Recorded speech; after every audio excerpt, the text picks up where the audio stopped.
Hello, dear friends. I'm glad to come your way again today. In this episode, I want to talk about the nature of problems. And the reason I'm doing this is so that we can understand how problems get into our lives, our family, our nation, and then destroy our peace. Problems can be broken down into three. First, spiritual problems.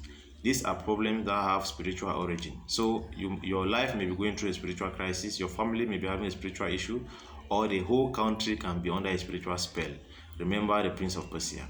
Okay, the second is soulish problems. These are problems of the soul, and remember the soul is made up of the mind, the will, and the emotion. And I want to admit to you that 90% of what people go through today have emotional roots.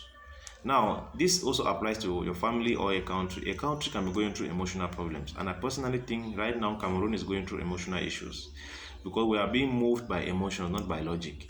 A country also can have intellectual problems, that the way how people think, the way their mind works is not developed. So we can have intellectual issues too. A whole country can have intellectual issues.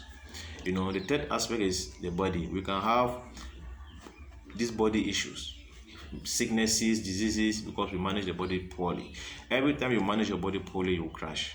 So I want to tell you that if you want to understand this, look for my book, Confront Your Problems and the Three Aspects of Man. You will find details on the three aspects of man and how they function.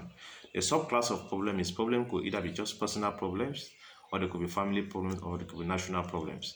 So I want to tell you also that whatever the problem is, let's think solution. Let's think on how we can come out of the problem, not complain about the problem, because the problem is already there.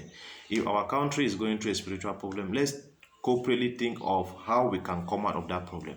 If it's an emotional problem, intellectual problem, let's think of how we can come out of that problem. If it's health issues, let's think of how we can come out of that problem. And I wish you well as we think solutions and not problems. All the best. Bye-bye.